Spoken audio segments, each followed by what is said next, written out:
Welcome to the Sample Chapter Podcast, the show where authors read a sample chapter from one of their books. Here's your host, Jason A. Meiske. Hello and welcome to episode 253 of the Sample Chapter Podcast. Hey, this is part 2, the reading section of our continuing series with Armand, Rosamilia, and Tom Duffy. If you missed out, make sure you go back one episode to 252. Check out the interview with these guys. It was a fantastic show. We had a whole bunch of things to talk about, including what went into creating the Johnny Bells Heist Series, which is the book you're going to be hearing from today. Hey, since that interview was done, book 3 is available, which means the entire series is now available for you to pick up. So make sure after today, after you hear this episode and you hear that sample reading, go in and check out all the books available to you. I've got links in the show notes for last week's episode and their previous visits when they were on the show, and links to the books and everything about these guys. They have some wonderful books to offer. So make sure you click that link in the show notes for more. Meanwhile, just stay tuned here a couple more minutes, and we're going to get right over to that author reading, and it is fantastic. Tom did a really, really great job. You're gonna love this. So as you know, I was gone for a while. I left in November.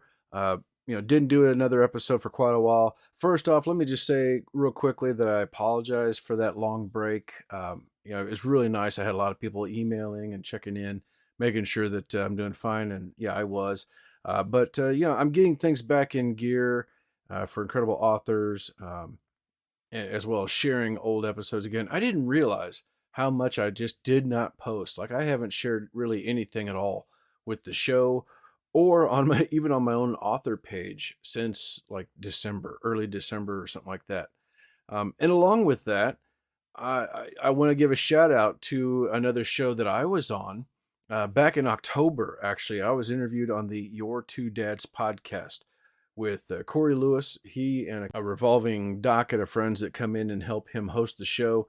But Corey's the headline of it, and he does a fantastic job of interviewing usually dads. He has had a lady on there once to talk about a mom's job, but typically this is a men's podcast, and we were they had me on to discuss being a dad in the military, and I was both the military member and the at-home parent. I was the spouse of a military member.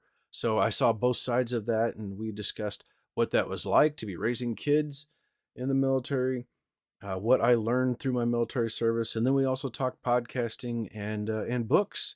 And at that time, my new book, Bandit 2, was getting ready to come out in a few months, and the episode finally came out. It's episode 50. It came out in December, and I've got a link for that in the show notes. It's a fantastic talk, and they put on a really good show, and I invite you to click that link in the show notes to check it out. Any of you dads out there, I think it's a good show for you to listen to. They got some really good advice, and they've been on a thread here lately of talking to a lot of veteran dads and kind of getting into some of the hearts of things that they've dealt with. And then they come home to, and, they want to get underneath the skin of what does it mean to be a dad, and, the things that we face, but you got to put on that gruff exterior, and, nothing bothers you, and it's okay. I'm a dad. I'll take care of it. But laying underneath that, dads have feelings too. And, I find that really fascinating. And so, make sure you check out that show. Like I said, I'm going to have a link in the show notes. And coming up here, why I was talking about that no posting on social media is I never got to share that. Apparently, I went back and was looking, and I never did share any of it. They have some great clips from the show. So here, coming up over the next couple weeks, I'm going to be sharing clips of the show as well. Not within episodes, but on social media. So make sure you're following the show on Instagram, X, Twitter, and Facebook. And I'll have some clips for all that. And it'll be on both this show, and I'll be sharing it on my author pages as well. And of course, I plan to get fully back into this show and be sharing new episodes and sharing them over again and talking about, sharing like, here's what this person's working on right now, and here's an upcoming episode, and here's a theme for past episodes, because we've had over 200 authors in that time. And it's really, easy for me to go, hey, okay, today we're going to do extreme horror. Okay, let me select like 3 or 4 past episodes of extreme horror. Or let's do romance. I've got plenty of romance. I even have a bunch of poetry in the past. So, and I kind of have a fun time with that, picking a theme for like Throwback Thursdays or Feature Friday or whatever, Way Back Wednesday. I've kind of picked a random day at times, and I'm going to get back to that too, sharing old episodes for you to go back and check out. But of course, you can always find the show on whatever of your favorite podcast player you like, and then we're on everything, including YouTube. And that has really surprised me how fast the audience there on YouTube has grown. And I mean, there are episodes with thousands and thousands of views, and it just blows me away. So make sure you check all that out and subscribe so you don't miss out anything else. One other thing, since last week with 252, I've actually had some new developments have come up. Some very positive, very fun things. Some opportunities that have popped up for the show that I'm really looking forward to. This is exciting.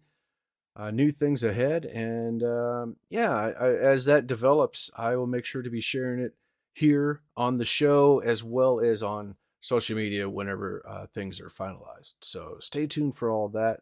Oh, with that, I don't want to forget, make sure you go into the show notes as well and check out our affiliate, Writer's Block Coffee. Any kind of orders that you make, a little bit of that comes back to the show, and it's not something you're paying for. It's they pay me a little bit of something that helps the show, keeps the lights on, and keeps things going.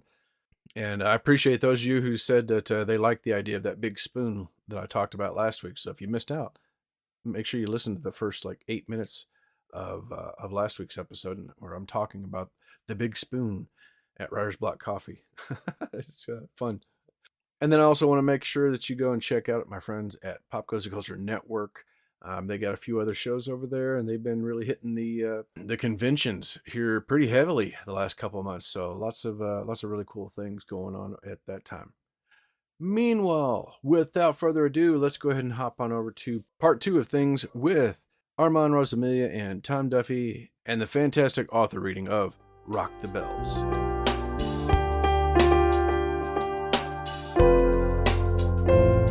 Hey, Sample Chapter listeners, we are back, and once again, welcoming to the show Armand, Rosamilia, and Tom Duffy. This week, they are back. We're going to be discussing and hearing a sample chapter from Rock the Bells, which is book 1 of the Johnny Bells Heist Series. Gentlemen, is there anything we need to know about this chapter that need to set the scene or anything? Well, I'm actually going to be reading chapter 1, so sets us up. It'll set the scene itself. Fantastic. All right. Well, thank you again, guys, for coming on the show. I've had a blast talking with you. And ladies and gentlemen, I'm going to be handing the floor over to my guest, Armand Rosamilia and Tom Duffy. Tom's doing the actual reading. Armand's like me, sitting back in a chair listening and judging. So join us in listening to Tom Duffy reading from Rock the Bells, book 1 of the Johnny Bells Heist Series. Johnny Bell learned 3 things while in prison. Keep your mouth shut, don't touch anyone's stuff, and if someone hits you, hit harder. Standing outside the prison gates waiting for his ride, Johnny felt every punch the government threw at him. From being 1 step ahead of his crew to the 10-year sentence without parole, he'd been beaten, bruised, and battered. Now he was ready to hit back. A car pulled off the main road and onto the switchbacks, leading to the prisoner release waiting lot. Johnny heard it before he saw it, the exhaust system like a growling beast chewing glass. The car left an intermittent cloud of smoke behind it as the driver alternated between brake and gas around the turns. Johnny didn't have to listen closely to know that buried under that noise, Neil Diamond was playing through the speakers. He shook his head and inhaled, using the breathing techniques he'd learned from a battered book in the prison library to calm himself. Johnny looked at the guards on the far towers. They had stopped their pacing and were leaning against the rails, watching the idiot in the muscle car slide around the final bend and squeal to a stop in front of Johnny. Eddie Jinx McGuire kicked open the driver's door and stood, head barely clearing the roof, giving Johnny a grin that he hadn't seen in 10 years. Johnny shook his head, then looked closer. "What is that?" Johnny pointed at Jinx. "What?" "That shit in your mouth." Jinx felt around, using a nail to pick between his teeth before his lethargic synapses fired and made the connection. "Oh, gold tooth. Knocked mine out when I dumped a 67 Cougar. Steering wheel kicked it right down my throat. Figured I'd get me a gold one to go along with all the, Jinx appeared to remember where he was and cut himself off. "What are you waiting for, Belle? Hop in. It's damn good to see you. What's it been, about 10 years? Jinx cackled. His tooth glinted off the sun and got in the car.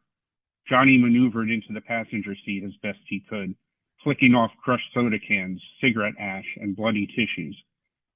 He took his watch out of the inmate property bag and clasped it to his wrist. Checking the time on the dash, Johnny smiled. 10 years and it was still right on the nose. He kicked as much junk on the floor under the seat and placed the bag in the cleanest. "I remember walking out those doors, man. I didn't have nobody to pick me up. Had to take the transport bus into town and then get a Greyhound to nowhere." Jinx lit a cigarette and rolled both windows down. "That was what, 7, 8 years ago?" Johnny burned a look into the side of Jinx's face. Jinx made a face and spit out the window. He released the emergency brake and shifted the car into first gear, holding down the clutch. "Damn, Val, ain't my fault I got a reduced sentence. Should I have volunteered, I done anything more than help you all get there and get away? Courts don't give a shit about a driver, you know that." "I know, Jinx, you took it on the chin and did your time. There was no reason for me to get pissed at you just now, and I apologize. 10 years can make your nerves as thin as sponge sugar." Jinx turned the radio up, Neil Diamond singing about being holy, and gripped the steering wheel. Johnny watched his knuckles go from pink to white to pink again as Jinx squeezed and relaxed, closing his eyes and taking in the sound. It was a ritual Johnny was well acquainted with. He'd been on 8 successful heists with Jinx, more than anyone else in his crew. He may act like a big shot and talk like a fool, but despite his nickname, he'd never gotten Johnny into any major scrapes with the law until the last job, and that didn't have anything to do with Jinx. The engine revved a couple times and Johnny shook his head. He looked through the dirty windshield at one of the towers. The guard was still looking down at the car, his Ruger Mini 14 held across his chest. Johnny stuck an arm out the window and raised a hand. The guard almost imperceptibly moved his gloved hand off the stock in response and turned to face the yard. "Ready, Freddie?" Jinx asked. "Crazy little thing," Johnny replied, as he had so many other times before starting a new job. He had a lot of things to prepare and pieces of the puzzle to connect before he could hit back at the people who took away 10 years of his life. Hell, he'd gotten into scuffles with the feds before, but this time it wouldn't be another street brawl. Johnny had lost too much rotting in his cell. Jinx smiled, flicked the cigarette out of the window, and slammed on the gas. The car rocketed forward, a predator with teeth. As they left the federal property, Jinx asked what the plan was. Johnny remained silent, watching the trees and dancing wheat pass by. He waited until they were far enough away that the weight in his chest he'd been carrying for a decade began to lift. Then Johnny started to talk. No more keeping his mouth shut. No more keeping his hands off people's things. No more hitting harder. This time, he wasn't just going to hit, he was going to destroy.